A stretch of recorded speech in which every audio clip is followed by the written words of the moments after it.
Hello guys, welcome sa ato ang bagong discussion. In this video, mag-solve lang ko og only one problem regarding centroid of an area. Sige na ta magdugay, birahan na nato ni. Sa diri nga video, kanila nga figure ako ang kuhaan sa iyahang centroid. Kung ato sang matamatahon o i-estimate ni nga figure, ang along x nato, ang pinakataas nga height is we have this one. And also, ang ato ang y is natay total height nga kani. Kung atong i-estimate ato ang y-axis, ato yung makita diri nga dapat dili na siya equal to 5 or less than 5 nga numan. Sigurado mo ginang mahagbong diri naman kana mag-focus. Na nagka-idea nga imuhang y-axis must be greater than 5 but less than 8 cm nga naman. Kung mag 8 cm ka, diri man na sa bangag maigo na, di ba, gipaksian man na siya, so dili pwede. So dapat naragig ka diri sa imuhang kaning area. Nagpasabot imong y-axis must be greater than 5 but less than 8. Nganong 8 na kay 5 plus 3. Sige, para atong makuha ang exact value ni x and y axis, ato nang isolve. Again, kung atong tanawon ang figure, pila man ka regular shape ang ato ang makreate ani. Mo ni siya natay upat, area 1 nga rectangle, area 2 nga rectangle, area 3 nga semicircle, and area 4 nga circle. Kung kani si area 4, mo ni imuhang gikat nga portion sa imuhang figure. Muna ato ni siyang i-subtract. To find total area, we have area 1 plus area 2 plus area 3 minus area 4. Atong usasahan pagkuha si area 1, area 2, 3 og 4. For area 1, natay length times width 1.5 times 5 mo nang natay 7.5 cm squared. For area 2, again, atay 6 cm times 3 cm equals 18 cm squared. Ang pangutana, asa tagikan aning 6 cm. Kanang 3 cm gihatag naman, pero kung inyong mamatikdan, wala gihatag ang 6 cm. Asa nagikan? Kung inyong tanawon, ang sa top portion ni area 2 is si area 3. Area 3 is semicircle. Ang gihatag is ang iyang radius nga 3 cm. And this is your diameter, di ba? Mao maning diameter. Ang length ni area 2 is equal sa diameter ni area 3. Di ba ang imuhang diameter is 2 times the radius? Kung imo nang i-times og 2, that will be equal to your diameter nga 6 cm. Ug mo na ang pagkuha ani nga value. For area 3 nga semicircle, kay radius man ang gihatag, we have 1/2 pi r squared. Kung atong hinumduman, ang area sa circle is, kung given radius, we have pi r squared. Na kay tunga man, mo nang atong gi-times og 1/2. Ug mo ni atong value, 14.14 cm squared. And for this one, area 4, given po tag radius nga 1 cm, mo nang natay pi r squared. Ug mo ni ato ang value, 3.14 cm squared. Ug mo ni tanan ang value sa tong area 1, area 2, area 3, and area 4. Kung ato ning i-apply nga equation, makakuha ta og total area nga 36.50 cm squared. Kay na nata aning value sa total area, pwede na ta maka-proceed to find the x and y axis of the centroid of an area. For x coordinate, based on the equation, we have area 1, this one, plus area 2, area 3, and area 4. Ato lang i-plug in ang 1, 2, 3, 4 nga mga areas. Atong subton karon giun sa pagkuha ni 1.5 over 2, 3 cm, 3 cm, and 3 cm. For this one, centroid along x-axis of area 1 natay 1.5 over 2. Mo man ni ato ang area 1. O ang ato ang origin is this one. This is your x-axis and this is your y-axis. Karon mag-focus ta sa ato ang x-axis. Sa area 1, ang naka-attach along x-axis is 1.5 cm. Unsa may centroid anang apart, mo nang atong gi-divide og 2 para makuha nato iyahang center. Og mo ni ang resulta. Plus 3 cm. Asa man ning 3 cm? Diri na pud ta sa ato ang area 2 kani nga rectangle.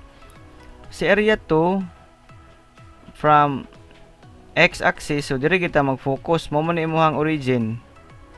Na kay dili ta pwede diri nga height kay ngano man kay along y naman ni na napamanta sa x. Munang diri sa ta mo man imong naka-base sa imong x-axis kay 6 cm man ni ang centroid sa ang half sa 6 cm munang naa kay 3 cm. Ug mo na diha. Next, kaning 3 cm from area 3. Di ba mo man imong area 3 nga semicircle, unsa man ihang centroid along x-axis? Diri ta na kay 3 cm. This is 3 cm and also this is 3 cm. Minus 3 cm. Kay kani mo man ato ang area 4 nga circle at that point mo man ang centroid. Mo nang natay kuan diha 3 cm gihapon along y-axis. Again, always kita mag-start from your origin. So, from this point, diri man tong origin nakatungod up to that point. Mo nang naatay 3 cm. Karon kung ato ning i-calculate tanan, naatay value nga 92.625 cubic centimeter.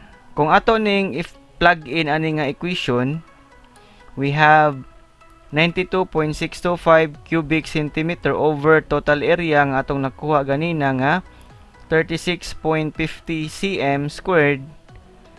Ang imuhang centroid along x-axis, you have 2.538 cm. Okay, so nakuha na nato ang ato ang centroid along x-axis. Diri na punta sa ato ang y-coordinate. So mogamit aning equation again pero mag-focus na ta along y-axis. Kung kanilang sa ta nga equation, this one, we have area 1. This is your area 2. This is your area 3. And this is your area 4. Kani. Again, area 1, 2, 3, and 4. Mura gyapon ato ang gamiton. Pero diri lang ta mag-usab sa imuhang centroid along y-axis sa kada shape. Atong sabton karon, giun sa pagkuha ni si 2.5 kaning 5 cm plus 1.5 8 cm plus 4 times 3 over 3 pi and 8 cm. Atong sugdan si 2.5. Si 2.5 is direta sa imuhang area 1. Ang imuhang area 1 mo man ni siya, di ba? 1.5 ug 5 cm. Kay along y-axis naman ta, diri na ta mag-focus sa imuhang 5 cm. Unsa may centroid sa imong area 1 kung mo ni yung height nga 5 cm. Syempre na kay 2.5 cm. Kanang 5 ako na nang gi-divide og 2, mo nang natay 2.5. Ug mo na ang centroid ni area 1 at y-axis. Diri Next. Diri ta sa 5 cm plus 1.5 cm nga area 2. Yun sa ni pagkuha. 5 plus 1.5 cm. Kung atong tan-awon si area 2, mo ni siya, ug mo ni ang height along y-axis nga nakay 3 cm. Kung mag-focus lang tang aning 3 cm, pila iyahang centroid. So nakay 3 divided by 2. Munang nakay 1.5 diri diha nang gikuha. Kanang 3 gi-divide og 2, munang nakay 1.5. Kay mag-focus man ta along sa imuhang origin, ay imuhang origin nara man diri nga point na along y man ta. So therefore, nakay 5 plus 1.5 kana nga height, total height sa imuhang centroid of area 2. 1.5 plus 5 mo na ni siya. And then sunod kani imuhang semi-circle along y-axis. Again, kay naraman imuhang semicircle diri na along y man ta, therefore nag plus 8 cm ta. asa gikan ng 8 cm 5 plus 3 kanang duha para mag-start kita always sa origin along y-axis. Pa vertical naman ta. Plus centroid sa imuhang semicircle at y-axis. Kung atong balikan ang discussion sa video number 1 regarding centroid of an area, kung atong tan-awon ang iyahang data dito di ba mo ni for semicircular area nganong ang imuhang centroid along x-axis is 0, kay kung diha nga line diha man ka nagsugod sa origin mo nang 0 imuhang x-axis, this one. Pagkuha sa centroid sa imuhang y-axis kana nga height, to find this height unsay equation nga gamiton? Amo na ni siya 4r over 3 pi. Ug mo ni siya 4 times radius over 3 pi. Di ba? Mo man atong kwaon nga height. So atong gibuhat 8 plus kani nga height nga centroid sa imuhang y-axis para sa imuhang semicircle. Amo na ni gikuha ni nga equation. And for 8 cm area 4 nga circle mo man niyang centroid. So pila iyahang total height padong sa imuhang reference point o origin along y-axis kay pa vertical man ta panaog na kay 5 plus 3. Mo nang from this point taman diri sa imuhang origin o taman sa imuhang asa ka nag-start o imuhang reference point na kay 8 cm. Karon ato nang nasabtan asa gikuha ni nga mga value, this one, kani, kani og kani. Kung ato ning isolve, we have 241.753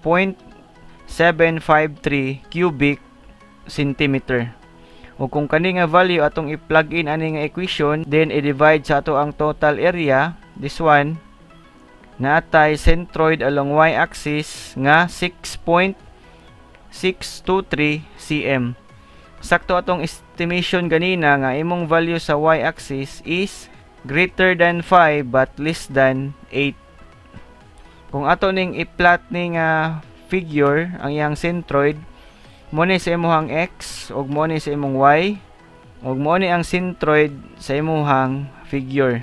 For your x-axis diri na kay 2.538 and for y-axis kana nga total height na kay 6.623 cm. Ug diri na human ato ang pag-solve ani nga problem. See you in my next video.